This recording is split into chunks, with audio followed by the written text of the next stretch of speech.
Welcome to the Cedar Creek Bible in a Year podcast. Whether you are listening on your own, with a friend, or a group of friends, we hope this podcast helps you connect with Scripture and also enriches your relationship with God. Here are your hosts, Luke Shortridge and Andy Rechtenwald. Hello, everyone. Cedar Creek Radio is on the air. Luke Shortridge hanging out with Andy Rechtenwald. Andy, how you doing today? Great, Luke. How are you doing? I'm doing wonderful. Thanks for asking. Yeah. Baseball's back, so that's always a positive. Baseball is back. Ooh, gotta love it. God, I love baseball. Gotta love it. Baseball takes me back to my childhood. It does? And you know what takes me back also to my childhood? What? Not the Christian music of the 2000s, but that's what we're going to talk about today. No. Oh, yeah. It's time to redeem yourself, Andy. So today we are talking about Philippians, and this really has very little to do with the book of Philippians. Sure. Other than it amuses me. And I think it's time for a comeback. You know, we talked about a comeback with our Easter services, and you failed pretty miserably. You know, I think you got two of the songs from the 90s correct. You had Third Day, so that was impressive. Yeah. But I think you're going to do much better here on the 2000s. So You hope. just for our listening audience that is just joining us and hasn't been listening to the podcast for a long time, what year did you become a Christ follower in? I became a Christ follower in 2009. So you made this era. 2009, maybe 2010, one of those 2 years. You squeaked in right at the end of the 2000s. Yeah, but that doesn't mean I started listening to crappy Christian music. Hey, watch it there. All right, so Eric, I think you got us queued up for the first one. So here's how this works. Eric's going to play a song. Andy, you're going to try to guess the name of the band. So I will, if you're struggling, I will give you the song title. I'll give you the year it came out. And that should definitely help me. I think you're going to get a lot of these, actually. Okay. A lot of these are much more familiar than the 90s. So, all right, Eric, whenever you're ready, take it away. Number one. Switchfoot. Right? See, you got it in 2 seconds. Yeah, I know that one. You doubt yourself. I played that one on guitar when I first started learning. Did you really? Yeah. Wow, impressive. It's one of the first songs I learned. Do you like this song? It's a good song. I mean, it was good when it came out. I saw a Switchfoot live. Didn't do it for me. Whoa. Yeah. It's almost like heresy for some people. I know. All right, here we go. So next one. This one is also pretty easy, but we'll see. Maybe you missed these guys. They're a little more hardcore, if you will. I'm a shot Don't in be the dark. thrown off by the kids' Shot voices. in the dark. P.O.D. Yes, you didn't even hear a single note. How did you know that? I used to jam this song back when I wasn't a Christian because they're like a pseudo Christian band, you know. They're not just kids singing on the playground, and you think POD. Yeah. That's super impressive. I jammed with this song on the way to walking to elementary school with my friend Steven Schmank. His name was Steven Schmank. Think he listens to the podcast? No. Okay. Tell her that I love her, how much I care. I know all the words. I've never liked this band. It's a pretty interesting song. Did not do it for me. It's about school shootings. It's not really funny. I don't know why I'm laughing, but it's okay. Good job. Well, we're gonna move in the more wussy direction, I would say, for the next one. I got a feeling you're gonna miss this one. This was 2007. This was a big hit. We did this song at church multiple times. I think we still do it. Finding myself at a loss for words. I gotta name the band, right? You gotta name the band. This was rated number 1 on a few lists that I looked for Christian songs of the 2000s. One of the highest top grossing Christian singles that came out of the 2000s. Wow. Let me keep listening for a second. It's like, Word of God speak. Yep. I don't know the name of the band, though. I've heard the song 1,000 Take a times. guess. I don't know. I don't even have a good guess because I'd sound like an idiot if I guessed. Go ahead. Just throw whatever comes to mind out there. It is a band name right now, Yep. a guy's name? Yep. Okay. I would guess that band, Mercy Me.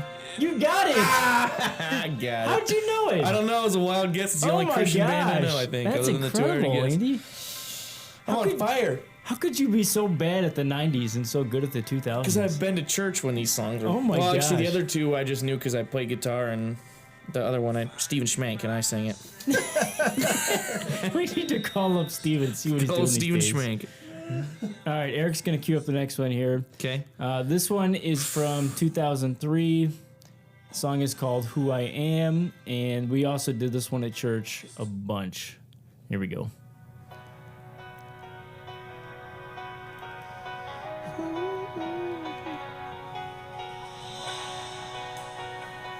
Is it familiar to you at all?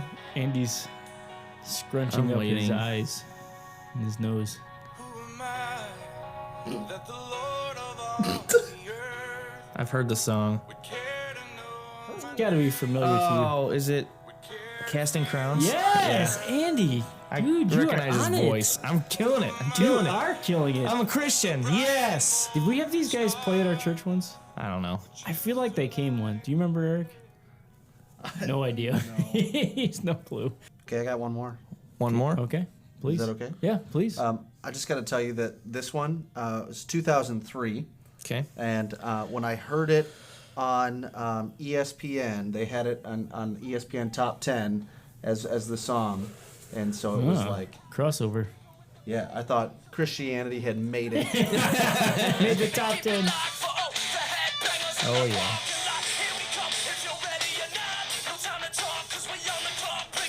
Does the same guy we had earlier? Nope. Sounds a lot like that Toby No, Mac. no. Come on. Very different. We did this song at Fusion Camp so many times. Really? Oh, yeah. Skillet? Yes. Much more hardcore than Skillet, though. Yeah. Are you sure? Because Skillet's like really hardcore. I mean, look at their band name. It's Skillet.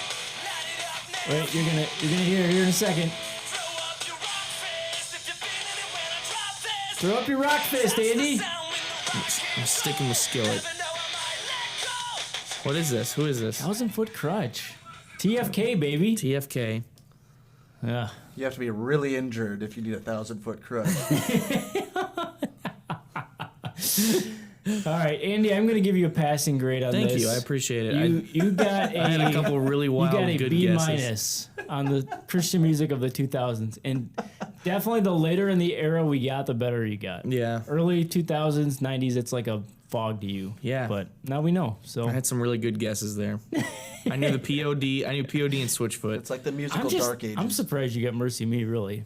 That was like a one Christian band I know because they used to play like all the time when I was watching Headbangers Ball on MTV. Dude, I love There'd that be show. like there would be like an advertisement for a Christian worship album. It'd be like Mercy Me doing their I don't know what song it was, their most famous song. I don't know, like Mercy Me was on Headbangers Ball. they were not. They were an advertise. They Oh, advertised like to buy a okay. Christian because we'd watch it like at Right, midnight. right. But they would advertise. I'm like, this is the dumbest. What do they do? Go back to Headbangers Ball. I'm waiting for Slipknot. And that's how I know Mercy Me. They always played Shout to the Lord on those commercials. You notice that? Trying to think of what. Whatever church it was, they always thought Shout to the Lord was like a rocking song. What was Mercy Me's like their big hit? Like because I heard it all the time in this commercial. Like Imagine or like If I Can Only Imagine. Oh, yeah. There you Yes, go. that one. I was like, this is so lame. I played that at funerals a couple Surrounded by times. your glory. I mean, I'm sure some people love that song. It's great, but every time I was watching Headbangers Ball as like a teenager, I was like, this is just stop it. I want to go back to my music. And yet, you accepted Christ in the late 2000s, so it couldn't have been all for naught. Well, would you call it the 2000s or would you? What's the decade? 2009? The No, aughts. 2000 and like The aughts. Listen 9 to or this guy. 10. So it could be the. The aught 9, it's, aught 10. it's called the what? Back in 09. Hey, so but okay, interesting story about Shout to the Lord. When I was drumming in a Christian rock band, you know. This was last week. No, it was pretty bad. No, like we were bad, and like it on the sets that we would do on Sundays at this church that we were playing at. The music leader would kind of change it up every once in a while, but we played "Shout to the Lord" and "Shout to the North," which were two, very 2000s worship tunes. But when somebody goes, "Shout to the Lord," it looks a lot like "Shout to the North." And so there'd be plenty of times where I'd click into the wrong song. Whoopsie. That's amazing. All right. Well, I appreciate letting us take a little foray back into Eric and my adolescence there. I know we went a little over on time, but I think it was worth it. That was fun. Great job, Andy. I'm proud of worth you, it. buddy. Definitely worth it. You've earned yourself another podcast. Thank you. Great job. All right, so let's take a look at the book of Philippians then. This was also written by our man Paul. We're kind of going through the pastoral epistles. If you follow my General Electric Power Company, I don't know where I learned that, somewhere in my youth group days. Doesn't really matter, We're does it? on the Power book right now. Mm-hmm. The Power of Philippians, which... General Electric Power Company, just for those of you guys that don't know, it's Galatians, Ephesians, Philippians, Colossians. Well done, sir.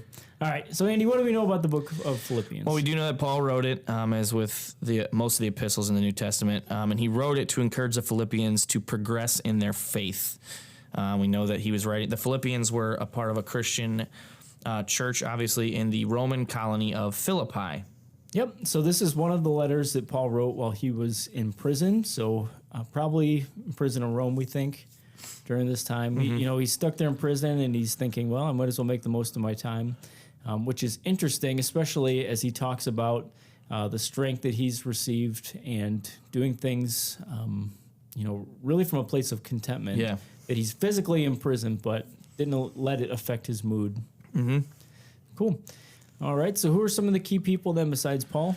We have Epaphroditus, who's a member of the Philippian church, and there's a part where Paul talks about, and he was a key member of the church, but he had got a sickness of some sort, and Paul tells them, the Philippians, that he has now recovered from that.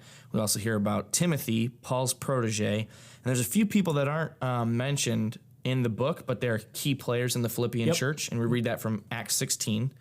That would be Lydia, who was a rich businesswoman who sold purple goods. She actually let the Philippian church use her household for meetings. Yep. A prison guard that Paul converted while he was in prison, because only Paul can do that. And then also a demon-possessed girl that he exorcised while he was in Philippi. It'd be kind of surreal. Yeah. So some of the key themes that we see in this book: Christians need to progress in their faith.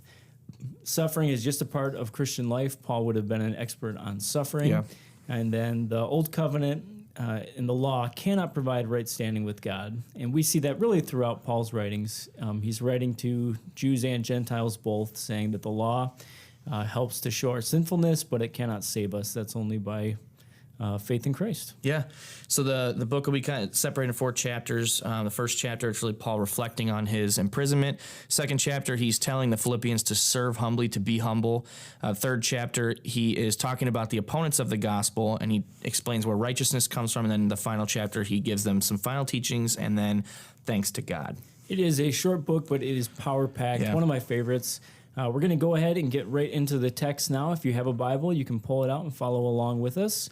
If you're listening on your phone, you can switch over to a Bible app if you would like. We're going to be in the New Living Translation. We're also going to have some questions along the way. Feel free to stop and journal on those questions, or if you are listening with a group of friends, maybe a life group, you can stop the podcast after the questions and discuss, and then we'll do our best to answer them as well. Mm-hmm. So we're going to begin in Philippians 1:12 through 19, and it says this. And I want you to know, my dear brothers and sisters, that everything that has happened to me here has helped to spread the good news. For everyone here, including the whole palace guard, knows that I am in chains because of Christ. And because of my imprisonment, most of the believers have gained confidence and boldly speak God's message without fear. It's true that some are preaching out of jealousy and rivalry, but others preach about Christ with pure motives. They preach because they love me, for they know that I have been appointed to defend the good news. Those others do not have pure motives as they preach about Christ. They preach with selfish ambition, not sincerity, intending to make my chains more painful to me. But that doesn't matter. Whether their motives are false or genuine, the message about Christ is being preached either way. So I rejoice, and I will continue to rejoice, for I know that as you pray for me and the Spirit of Jesus Christ helps me, this will lead to my deliverance.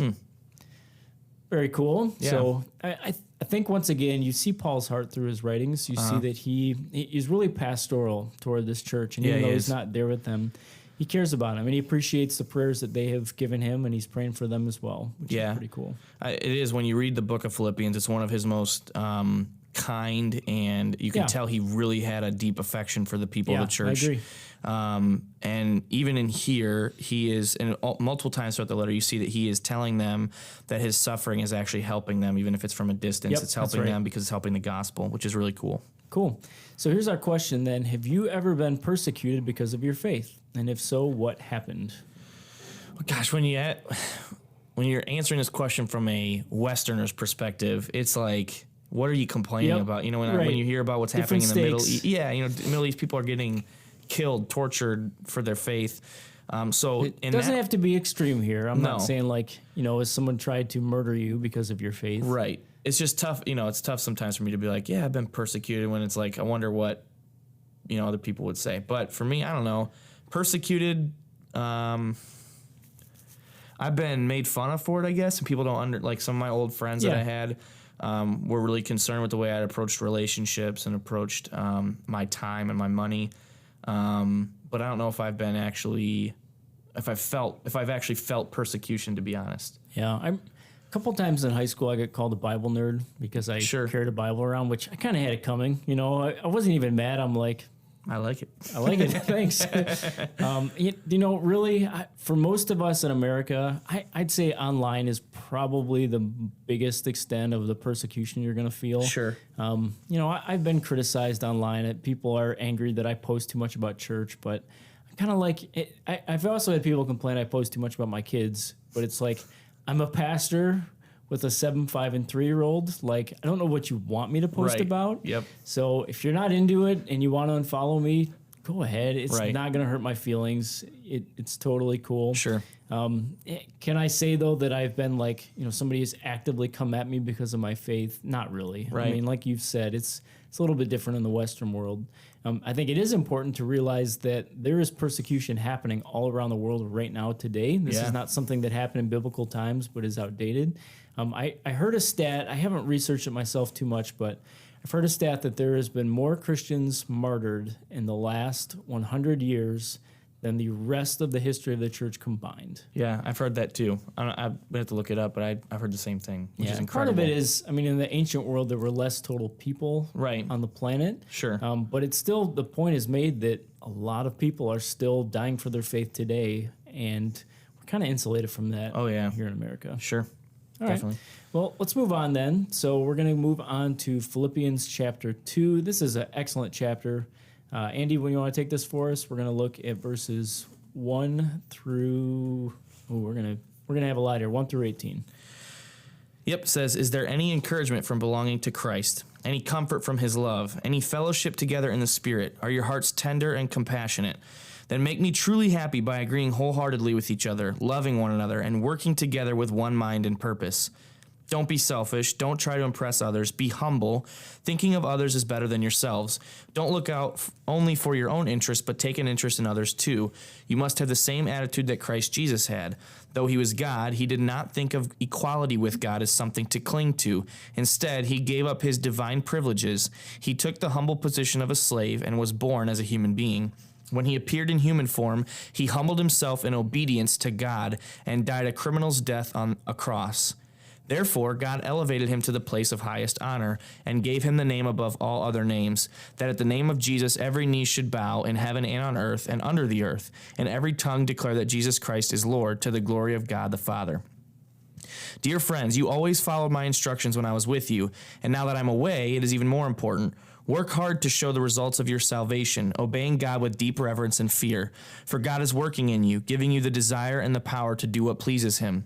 Do everything without complaining and arguing so that no one can criticize you. Live clean, innocent lives as children of God, shining like bright lights in a world full of crooked and perverse people. Hold firmly to the word of life. Then, on the day of Christ's return, I will be proud that I did not run the race in vain and that my work was not useless. But I will rejoice, even if I lose my life, pouring it out like a liquid offering to God, just like your faithful service is an offering to God. And I want all of you to share that joy. Yes, you should rejoice, and I will share your joy." All right, very good. So I love this chapter. I thought about chopping it up and shortening it. I just couldn't do it. Right. This is so powerful. Yep. It's almost 100% application, but you also have the rich theological tones of live as Christ did, and Christ exemplified this life of humility. It's interesting. If you study the ancient world, humility was never that appealing of a quality. Right. Humility kind of becoming in vogue is sort of a new development. If you've ever read the book Humilitas, there's a historian that kind of studies this. Like in ancient Rome, you did not want to be humiliated. To be humble was not thought to be good at all. Military strong power was thought to be best. But Jesus really changed that. Jesus lived a life of service to others, and he really exemplified the heart of God, and that is to not promote oneself, but to serve the ones around them. Yeah. This would have been very counterintuitive and very revolutionary in a Roman world. Yeah, and you see that in the scriptures too, like when the disciples don't want them to wash their feet, and they Yep. don't, you're not supposed to do this, you're in charge, this is weird, stop it, that kind of stuff. I love at the end where Paul says, now my life is being poured out like a liquid Yeah. offering to God. So if you think about it, they're in the middle of the desert and water was life. Water was very valuable, important. So to take your canteen and to just dump it on the side of the road as a liquid offering to God, saying that, God, you sustain me, you alone, and to increase one's faith, Paul says, that's my life. My life is like water being Right. poured out, that I give it all up for him. Yeah, and I he's- don't hold and it's- anything back. It's got almost, for me, it's always been like, sends like chills down my spine because it's like it's a very graphic picture of what he's expecting his death to be like, because Yeah, he's talking true. about his blood spilling too. And it's like, Good point. every time I read that, I get chills because it's like, he's expecting to die. He's in prison, and the Romans were known for the way they killed people. So I can just imagine his mind and what he was thinking about, like, whoa. And he's like, Yeah. it's a I liquid know. offering to God. You're being persecuted, I'm being persecuted. And then he ends it by saying, I want all of you to share in that joy. Right. Yes, you should rejoice, and I will share in your joy. Right. It's so counterintuitive, but they had so much more that they were living for. Right. I guess my question here then is, what does it mean to live a life of humility? Can you think of any examples from your life when you got this right? Yeah. It's so hard. That's hard. Tell me about the time you were most humble. Right. Brag about it. It's like, is this a trap? I love in Exodus where Moses says, now Moses was the most humble man on the earth at that time. Oh, Yeah, really? good one. Not self-promoting at all. Maybe then when an easier way to answer it might be talk about a time that you were forced to express you were forced to express humility. yeah. Like how when you were humbled by somebody or by God. I think the best one is when you take something you're good at and you screw it up somehow and somebody calls you out Yeah, on it. sure. Like that's when you're like, oh my gosh, yeah. Because if it's something you're bad at, you can go, I'm just not good at it. But when I've been something called you out, pride yourself in. yeah, when I've been called out on things that I feel like I'm good at, and somebody tells me that was just bad, then I can't go, well, I'm not good at it and make Right. excuses. I can go, yeah, yeah, you're right. That was bad. One time I challenged my men's group to go out to a restaurant, leave a tip, but then leave another tip on another table you didn't sit at, and don't let anybody see you. Yeah. So I did it. It's so hard to do, to leave a nice tip and not get credit for it. Like that just cuts at me. Like I want to be the one that did this. Right. And in the grand reality of life, it was like $5 extra. Right. But it was so hard to set it on the other table and not let anybody see You're me. like, yeah, your sinful part of your mind is going, I Yes. hope they see me do this. Right. But how on earth did you walk by the table that has money on it already and like put your hand by the money that's there already without people going, oh, sir, what are you doing? Just make a change. You'd think you'd do like a drive-by, just like toss your $5 bill on the table. I didn't touch it. I just tossed my money. Well, I got to tell you though, it's probably not going along with the humility part, but I've been with people that adamantly don't tip. Oh, really? Yeah, and so then I will leave after Yeah, they leave. I'm like, sure. oh, I can't, because I can't walk away from the table with somebody that doesn't That's tip. brutal. That's awful. I worked in food for 3 years, and man, I know how hard they Yeah. work for that tip. Yep. Right. Well, and we picked up this parenting lesson from, I forget who, it was probably Barb Bruce, because she has all the great parenting lessons. But Sounds right. Like when we would sit down, when we had 2 kids under 2, and just sit down at a table, and I would put like $20 on the table, and I would say, hey, this is your tip already. Like this is, we're sorry. going to earn yeah, like this. this is yours. You know what I mean? And so that way, and guess what? Waitresses and waiters, they brought out our food first. Oh, you know of what I mean? They course. made Yep. every effort to Yeah. make us happy, and then so it was like, yeah, great. So Yep. I had a guy once at Bob Evans. We're way off topic here. That's okay. I had a guy, he would lay down 5 $1 bills on the table and say, this is yours if you earn it. Every time my coffee cup goes empty for more than 30 seconds, I take $1 back. He was an older gentleman, wasn't he? Yeah. Yeah. Just makes sense to me. Gentlemen in quotes. Yeah.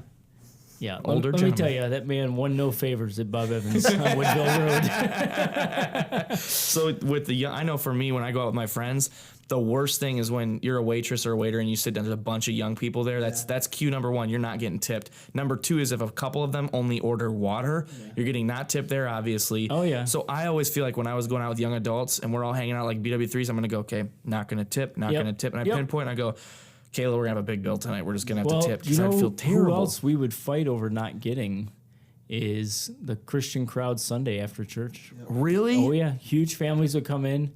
They would tip nothing. Notoriously on all like the BuzzFeed articles and stuff that you see where it says like, secrets that all wait staff know is that Sunday afternoons or Sunday lunches or brunches are the worst shifts. Gosh. That's terrible. It is terrible. Dang it. Tip your waitress and waitresses. Little less humility. Waiters. Yeah, tip them.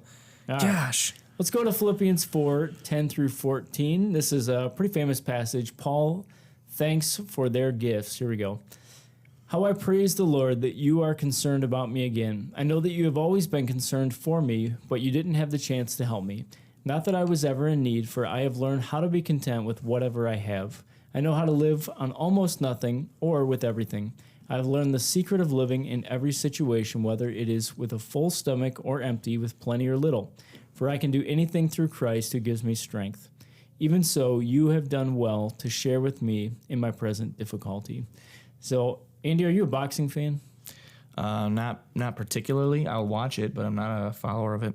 You missed the golden era of boxing. We probably all three of us did, but there was a time in the late 90s, early 2000s where boxing was still pretty big. Mm-hmm.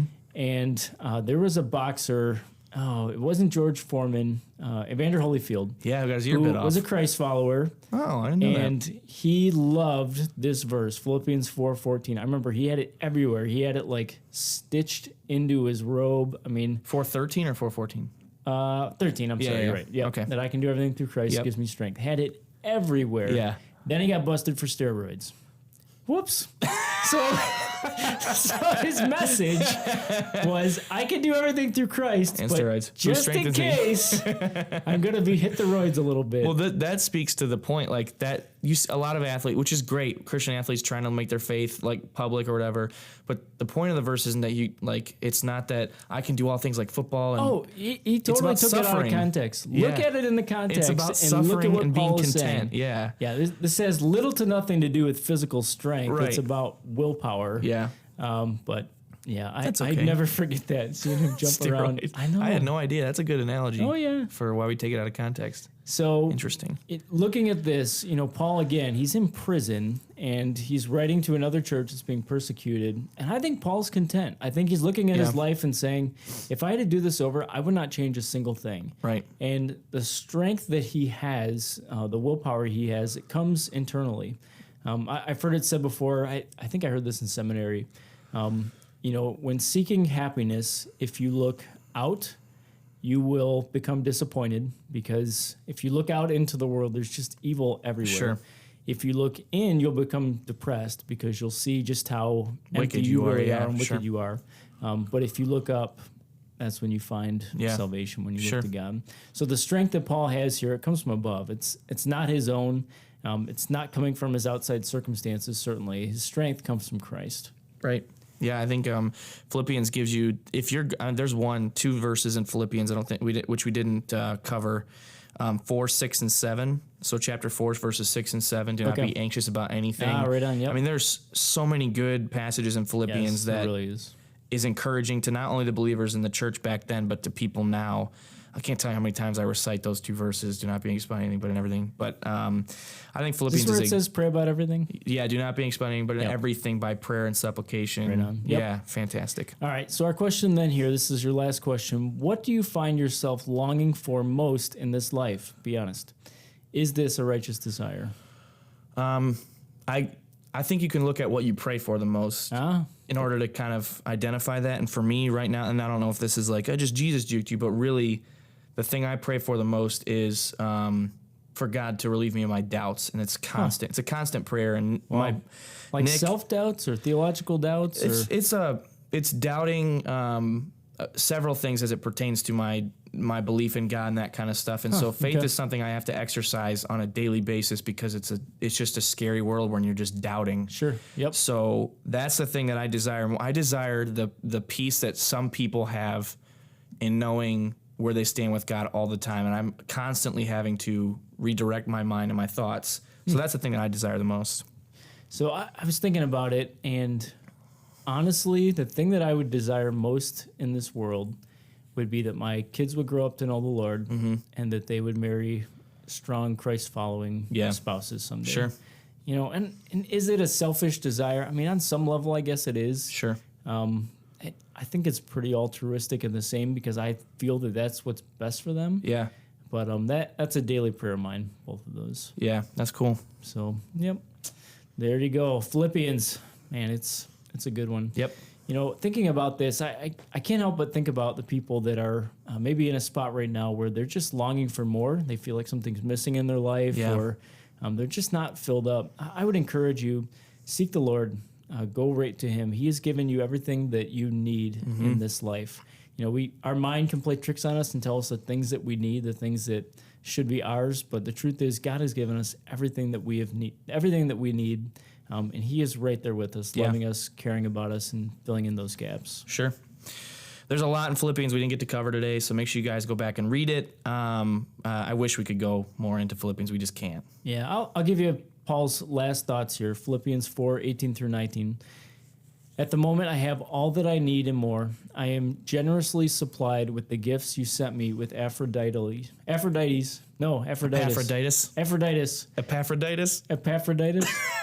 That guy. They are a sweet-smelling sacrifice that is acceptable and pleasing to God. And the same God who takes care of me will supply all your needs from His glorious riches, which have been given to us in Christ Jesus. What a great book. Yeah. Fantastic. Right. Well, if you guys want to get a hold of us, you can email us, podcast@cedarcreek.tv. You can also find us on Facebook. We will accept your friend request as long as you're not a spam account. If you are liking the podcast, you can rate us on iTunes or share the link on your social media account. That helps us a lot. Yep. We did get a Facebook comment here. Ann Whisk O'Chill, I hope I pronounced your last name right, Ann. We've been Facebook friends for a long time. She says, on one of your podcasts, would you please explain why we believe the earth and everything on it is created by God about 4,000 years ago, and scientists who say they believe in God keep saying that they found things that are much older than that. How can that be true? Thanks. Andy? Are we answering that on this podcast? Yeah, give us just 3 sentences on it. My personal belief is that we don't have enough good evidence from the Bible to think that the earth has to be 6,000 years old, that it could potentially be older than that. Yeah, the most conservative scholars I've heard is 10,000. Right.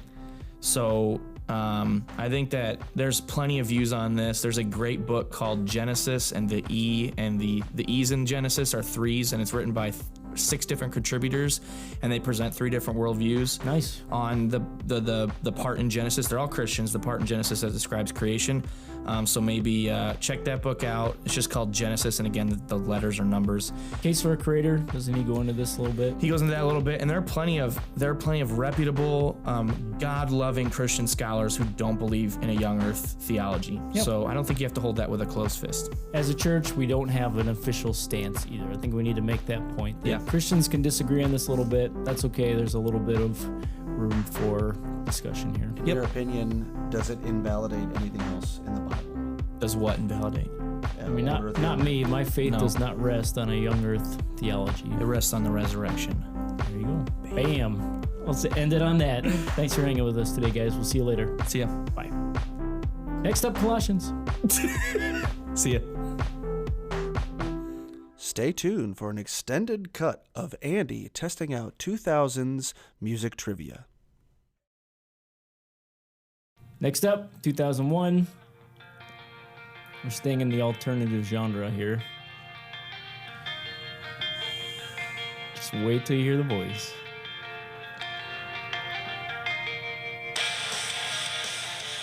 Oh yeah, we're all headbanging now. What a great band. So wait till I hear the voice. This band was headlining the show I saw with Switchfoot. Really? Oh yeah. So they were bigger than Switchfoot at the time. Right. Not now.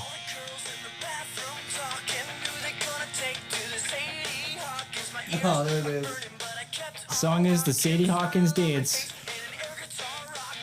I don't know. I have no clue. Give us a guess. I got.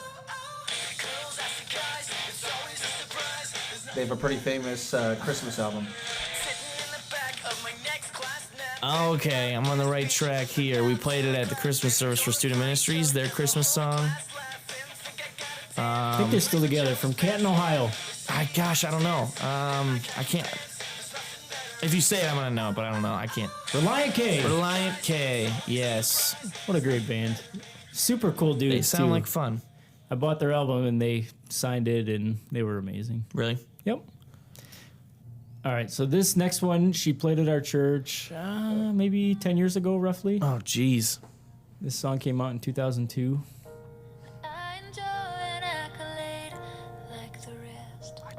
I don't. Andy looks so baffled. Ironic because I think her picture is still hanging up in our church, several places. This was one of the biggest concerts we ever had here. It was like standing room only. Bigger than. Never mind. I honestly don't even have a guess. Take a guess. I was gonna guess Mandisa, but I know it's not it. No. Good guess. She did play at our church. This is Nicole Nordman. Says you ring a bell. No? Nope. Yeah, we definitely have several pictures of her hanging Thanks, all over the Nicole. church. Yeah, there you For go. ruining my streak. All right, well, we're going to ratchet it up a little bit here. This next one, I think you're going to get. This was from 2001. Oh, Eric's really... Please cut the He's music. taking this. He won't let Nicole go. Gotta get the chorus. Come on. She's taking over the podcast. Get out of here, Nicole. True story. This is like my mom had this conversation with me when this song came out. She's like, okay, if there's only one song I want you to play at my funeral, I want it to be this one. Oh, that's awesome. So now I just think of this song as my mom's funeral song. Wow. Here, okay, so all joking aside, this was really cool. So the last song she did a worship song, and in the middle of the song, she just walked off the stage, and the crowd finished it, and she was done. No encore, nothing, just left. That is pretty cool. It was pretty cool. All right, Eric's got the next one, 2001.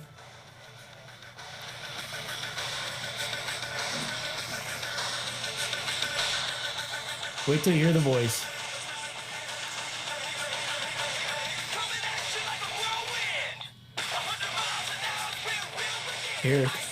Eric's rocking. Andy looks baffled. Just listen to the voice. You know this voice, Andy. No. He's like a rock rap angel sent to soothe us. You have no idea. No, I don't have. No, I don't. I don't. Oh. Used to be in another group. This was his first solo venture. In what year was this? 2001. I have no clue. It's Toby Mac, my friend. I've never heard of Toby Mac. I've never heard of Toby Mac song. Toby Unless, Mac- of course, I have heard, but I just didn't know it was DC him. Talk? No. Remember Jesus Freak we were so excited about? That No. was his first solo venture. Yep. I played basketball with Toby Mac. You did? Yep. Played basketball with Toby Mac. It was great. The Sanctus Real set up this basketball game, and Toby Mac was there, and me and Ben Snyder, we were playing, and I just remember that some kid ripped his ankle open trying to stuff Toby Mac. And so I posted, no kidding, like the most hits I've ever had on YouTube was a video of me posting this kid's ankle getting shredded with the caption, "Nobody tries to swat Toby Mac." Oh my god. Because, you know why? Because the Mac gives back no slack. Oh, there Is it that is. one of his lines or something? Was Toby Mac a trash talker? You can tell us, Eric.